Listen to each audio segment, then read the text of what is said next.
Bismillahirrahmanirrahim. Lecture of Chemistry for 9th class. Today's our topic of discussion is absolute temperature scale.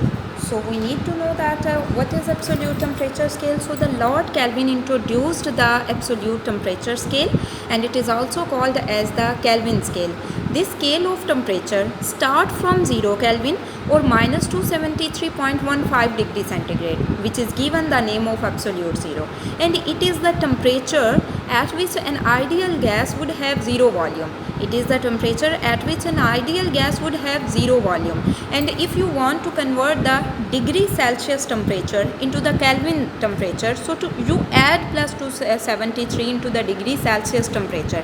And if you want to convert the Kelvin temperature into degree Celsius temperature, so you subtract the minus 273 from the total value. So it will be converted into the degree centigrade temperature. So Charles' law, what is Charles' law? The relationship between the volume and temperature, keeping the pressure constant, was also studied.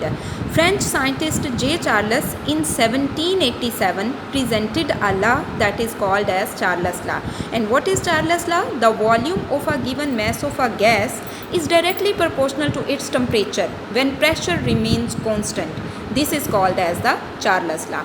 सबसे पहले हम देखते हैं कि absolute temperature scale हमारे पास क्या है. तो एब्सोल्यूट टेम्परेचर स्केल को लॉर्ड केल्विन ने इंट्रोड्यूस करवाया था. इसे हम केल्विन स्केल भी कहते हैं. ये 0 केल्विन से स्टार्ट होता है या फिर माइनस 273.15 डिग्री सेंटीग्रेड से स्टार्ट होता है, और ये ऐसा टेम्परेचर है जिस पे आइडियल गैस का वॉल्यूम ज़ीरो होता है. ये एक ऐसा स्केल है जिसमें हम ये कहते हैं, एक ऐसा टेम्परेचर है कि जिस पे आइडियल गैस का वॉल्यूम ज़ीरो होता है. और अगर आप कन्वर्ट करना चाह रही हैं डिग्री सेल्सियस टेम्परेचर को केल्विन स्केल में, तो आप 273 ऐड कर दोगे. और अगर आप केल्विन को डिग्री सेंटीग्रेड में चेंज करना चाह रहे हो तो आप उसमें से 273 को माइनस कर दोगे, तो केल्विन जो है वो आपका टेम्परेचर डिग्री सेंटीग्रेड में चेंज हो जाएगा. नेक्स्ट आपने चार्ल्स लॉ देखना है. चार्ल्स लॉ जो है वो दो क्वांटिटीज़ के दरमियान में रिलेशनशिप है, वॉल्यूम और टेम्परेचर के दरमियान में. ये फ्रेंच साइंटिस्ट जे चार्ल्स ने ये लॉ रिप्रेजेंट किया था 1787 में, और उसने क्या कहा था, उसने ये कहा था अगर आप प्रेशर को कांस्टेंट रख दो तो जो वॉल्यूम है किसी भी गैस का वो उसके टेम्परेचर के डायरेक्टली प्रोपोर्शनल होता है. ठीक है. And this is the mathematical expression of the Charles law, that volume is directly proportional to its temperature. And you know that when the proportionality constant change into the equality, we use a constant, and the constant in this case is k. So you can write this equation in this way: v is equals to kt. And you can also write it in this case that v by t is equals to k, where k is a proportionality constant. And if the temperature of the gas is increased, its volume will also be increased. That's mean the initial temperature of the gas is T1 and the final temperature of the gas is T2.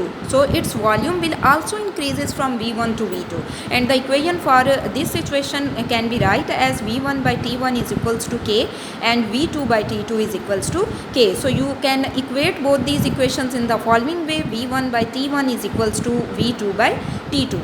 अब यहाँ से आपने इसकी mathematical expression को देखना है कि volume जो है वो टेम्परेचर के डायरेक्टली प्रोपोर्शनल है. जब आप प्रोपोर्शनैलिटी के साइन को हटाते हो तो इक्वलिटी यूज़ करते हो, तो एक कांस्टेंट यूज़ करते हो, और यहाँ पे कांस्टेंट आपके पास k है. और इसी इक्वेशन को आप इस वे में भी लिख सकते हो: v by T is equals to k. k आपके पास प्रोपोर्शनैलिटी कांस्टेंट है. सपोज करें आपके पास कोई गैस है जिसका इनिशियल टेम्परेचर T1 है, आप टेम्परेचर को T1 से T2 में चेंज कर देते हो, तो डेफिनेटली वॉल्यूम भी V1 से V2 में चेंज हो जाएगा. तो इस सिचुएशन के लिए अगर आप इक्वेशंस लिखना चाहते हो तो उसको आप इस तरह से लिखोगे: v1 by T one is equals to k and v2 by T two is equals to k. और दोनों इक्वेशंस को आप इक्वेट भी कर सकते हो इस तरह से: v1 by T one is equals to v2 by T two. Next, experimental verification of Charles law. So let us take some amount of gas enclosed in a cylinder. The initial temperature of the gas is 25 degree centigrade and its initial volume is 50 centimeter cube. When you change the temperature from T1 to T2, and the new temperature is 100 degree centigrade, so its volume will be also changed from V1 to V2. So its initial volume is 50 centimeter cube and final volume is 62.5 centimeter centimeter cube. So you observe that by increasing the temperature, the volume of the gas will also increase. So hence the Charles law is verified, because Charles law is that when pressure remains constant, the volume of the given mass of the gas is directly proportional to its temperature. When you increase the temperature, the volume of the gas will also be increases. अब हम experimental verification देखते हैं Charles law की। आपके पास ये cylinder है, इनमें gas है, इसका जो इनिशियल टेम्परेचर है वो 25 डिग्री सेंटीग्रेड है, और आप क्या करते हो, टेम्परेचर को चेंज कर देते हो। T1 से आप T2 पे ले जाते हो, यानी 100 डिग्री सेंटीग्रेड कर देते हो। तो T1 पे इसका जो वॉल्यूम है वो V1 है और वो 50 सेंटीमीटर क्यूब है, लेकिन T2 पे जब आपने उसका टेम्परेचर बढ़ा दिया तो 62.5 सेंटीमीटर क्यूब है। इसका ये मतलब है जब आप टेम्परेचर T1 से T2 में चेंज करते हो तो आपके पास वॉल्यूम भी चेंज होता है। और वॉल्यूम किस तरह से चेंज हो रहा है, वॉल्यूम इंक्रीज़ हो रहा है। ठीक है, वॉल्यूम क्या हो रहा है, वॉल्यूम इंक्रीज़ हो रहा है। और यही तो है बॉयल्स लॉ। चार्ल्स लॉ यही तो है, उसने ये कहा था कि वॉल्यूम जो है वो डायरेक्टली प्रोपोर्शनल होता है टेम्परेचर के, जब आप प्रेशर को कांस्टेंट रखते हो। Now mark the questions related to that topic. So question number 1 is given, define absolute temperature scale, and its answer will be start from here. Lord Kelvin introduced absolute temperature scale और Kelvin scale. The scale of temperature starts from 0 Kelvin or minus 273.15 degree centigrade, which is given the name of absolute zero. It is the temperature at which an ideal gas would have zero volume. Question number 2 is given, what is Charles law? So its answer will be start from here. French scientist J. Charles in 1787 presented his law that the volume of a given mass of a gas is directly proportional to the absolute temperature if the pressure is kept constant. So this is the answer of question number 2.